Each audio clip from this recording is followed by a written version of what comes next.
মানালির ওই বরফাবৃত সুন্দর পাহাড়ের দৃশ্যগুলি স্মৃতির মধ্যে রেখে আমরা বেরিয়ে পড়লাম সাঙ্গারের উদ্দেশ্যে। তবে সাঙ্গার যাওয়ার আগে আমরা আরো দুটি জায়গা ভিজিট করব। এক হলো নাগার ক্যাসেল ও জানা ওয়াটারফলস।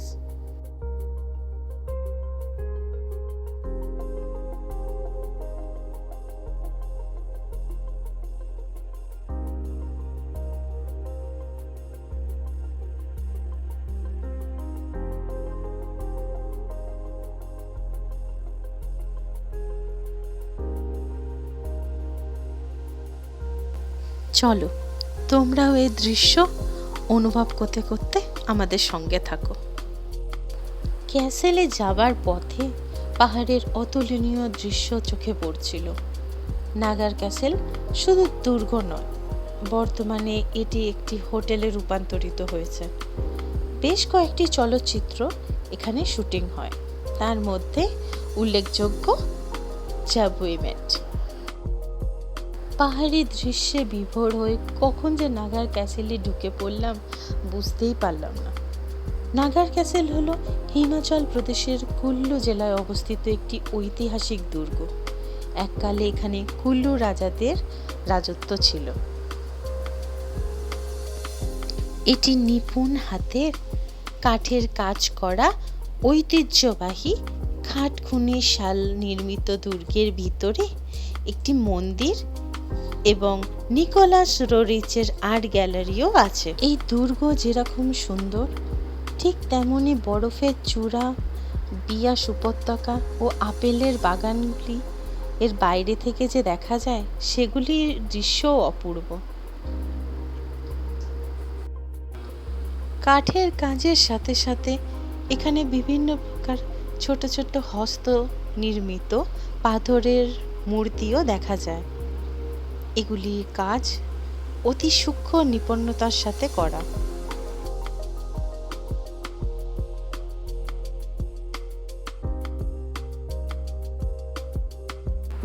এবার আমরা নাগার ক্যাসেলকে বিদায় জানিয়ে বেরিয়ে পড়লাম জানা ওয়াটারফলস এক্সপ্লোরের উদ্দেশ্যে। ক্যাসেল থেকে ফলসের দূরত্ব 12 কিলোমিটার।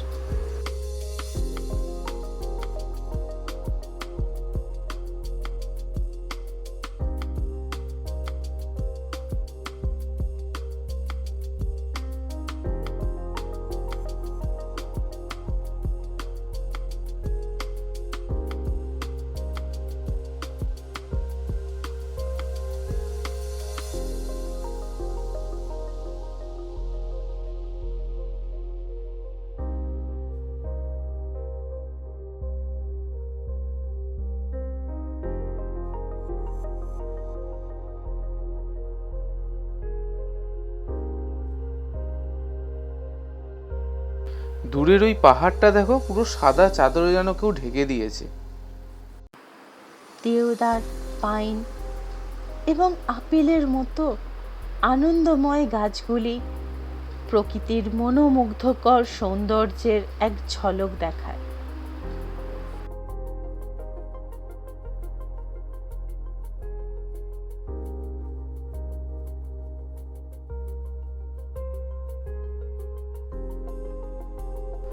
পথ চলতে চলতে সত্যি যেন হারিয়ে যাচ্ছি এই সুন্দর সবুজের মধ্যে।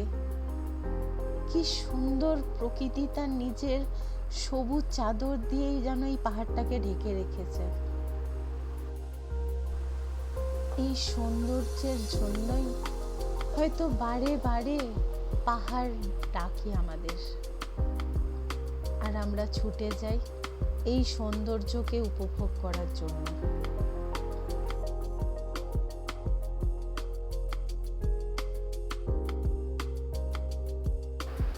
30 ফুট উচ্চতা বিশিষ্ট সবুজ সৌন্দর্যে সমন্বিত এই জানা ওয়াটারফলস।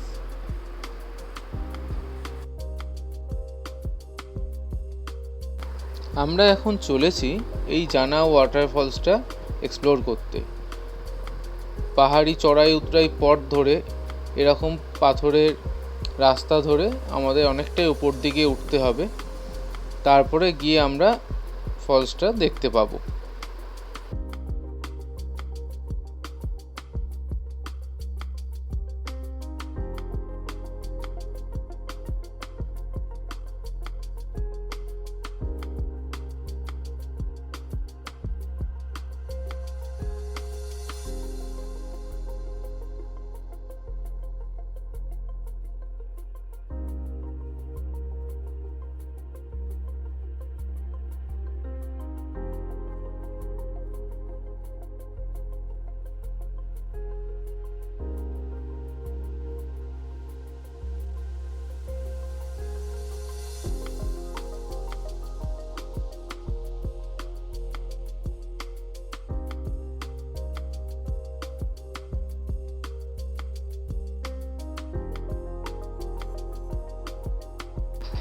এই তো আমরা পৌঁছে গেছি। ভাবছিলাম কতক্ষণে পৌঁছাবো, আর পারছি না। তোমরাও দেখো কি সুন্দর লাগছে, পাহাড়ের গা বেয়ে এইভাবে জলপ্রপাত নিচের দিকে বয়ে চলেছে। অসাধারণ দৃশ্য।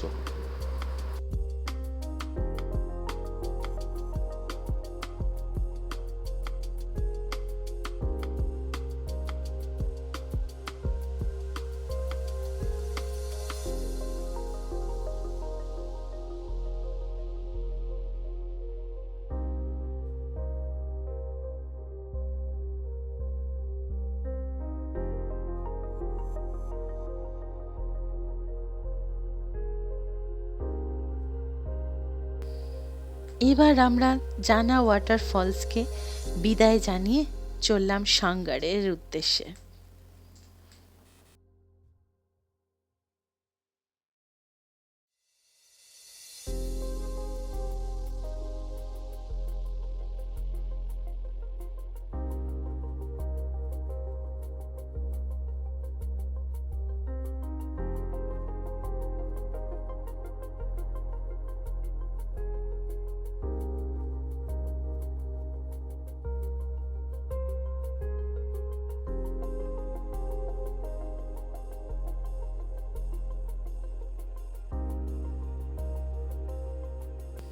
রোদ ও ছায়ার মাঝে সবুজের ফাঁক দিয়ে পাহাড়ের দৃশ্য সত্যি এক অনবদ্য অনুভূতি।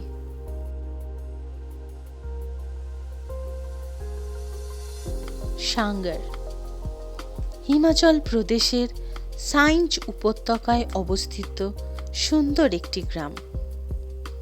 গ্রেট হিমালয়ান ন্যাশনাল পার্কের পাদদেশে বিস্তৃত সবুজ তৃণভূমি সংলগ্ন এই গ্রামটির প্রাকৃতিক সৌন্দর্য সত্যিই অপরিসীম। এই সানগারের নিকটতম রেলওয়ে স্টেশন হলো যোগিন্দরনগর, যা প্রায় 100 কিলোমিটার দূরে অবস্থিত। কুলু, কাসোল বা মানালি থেকে তোমরা বাস ধরে অনায়াসে কিন্তু সানগার পৌঁছে যেতে পারো। সানগারে আমরা গিয়ে উঠেছিলাম দ্য গ্রেট হিমালয়ান হাইক হোমস্টেতে।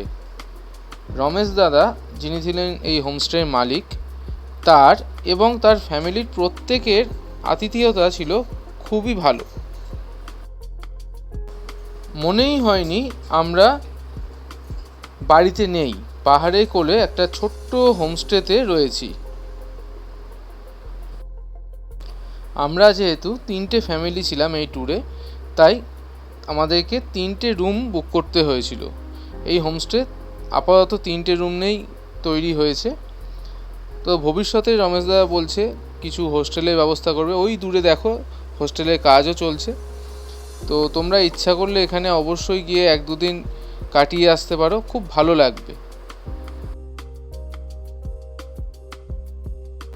এখানে রুমগুলো ছিল যথেষ্ট স্পেসিয়াস এবং শীতকালে গেলে তাপমাত্রা কিন্তু হিমাঙ্কের নিচেও নেমে যেতে পারে। আমরা মার্চ মাসের শুরুতে গেছিলাম, তো প্রচুর ঠান্ডা ছিল তখন।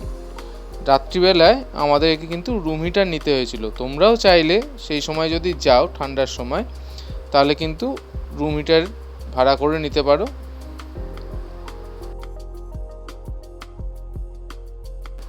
এছাড়াও এদের ওয়াশরুমে গিজারেরও ব্যবস্থা আছে। আশা করি শীতকালে গেলে কোনো রকম সমস্যা হবে না, এবং খুব পরিষ্কার পরিচ্ছন্ন। এবং দাদাদের ব্যবহার তো বললামই প্রথমে, অতুলনীয় ব্যবহার। মনে হচ্ছিল আরও একটা দিন যদি এখানে থেকে যেতে পারতাম খুব ভালো হতো, কিন্তু টোটাল শিডিউলটা আগে থেকে ঠিক করে আসা, তাই এখানে আমাদের ওয়ান নাইটই থাকার মতো ভাগ্য জুটেছিল। ইচ্ছা থাকলো ভবিষ্যতে যদি পারি আরও একবার এখানে আসবো ঘুরতে। আমাদের মাথা পিছু 1400 টাকা করে পড়েছিল থাকা খাওয়া নিয়ে। অফ সিজনে হয়তো রেটটা কম হলেও হতে পারে। তো তোমরা অবশ্যই যদি কেউ যেতে চাও আমাকে কমেন্ট বক্সে জানিও, আমি তোমাদের রমেশ ভাইয়ার সমস্ত ডিটেলস তোমাদের সাথে শেয়ার করে দেবো।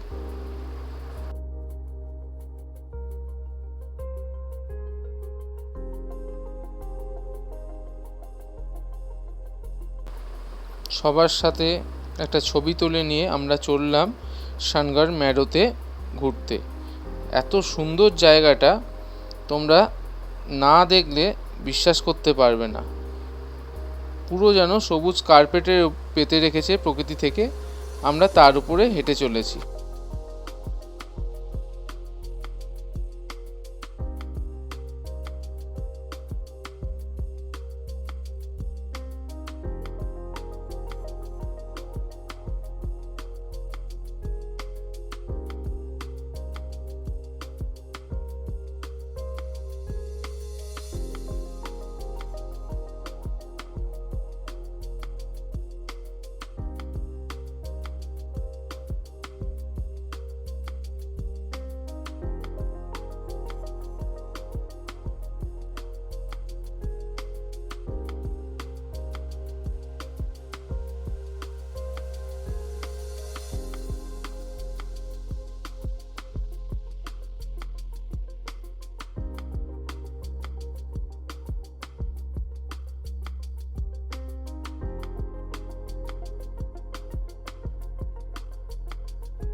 এই একটা শিব মন্দির আছে এখানে, সেখানে আমরা গেছিলাম।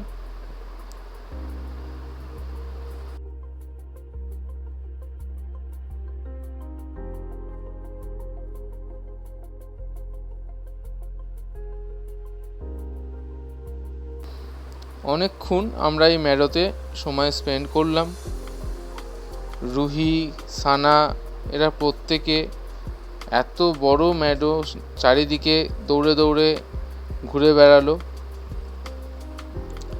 আজকে আমরা শানগড় থেকে যাব জিবির উদ্দেশ্যে।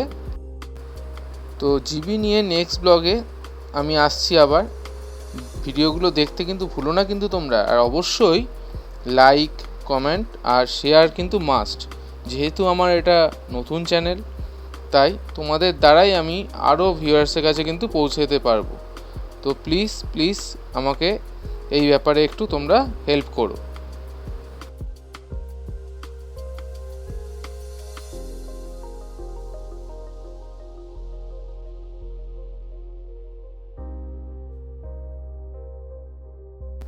ম্যাডোটা তোমাদের কেমন লাগলো কমেন্ট বক্সে জানাতে ভুলো না কিন্তু। আশা করি প্রত্যেকেরই খুব ভালো লেগেছে।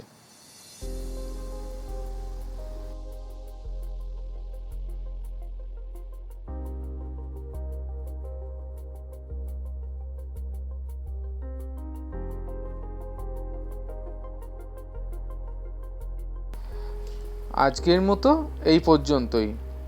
দেখা হচ্ছে তোমাদের সাথে নেক্সট ভিডিওতে।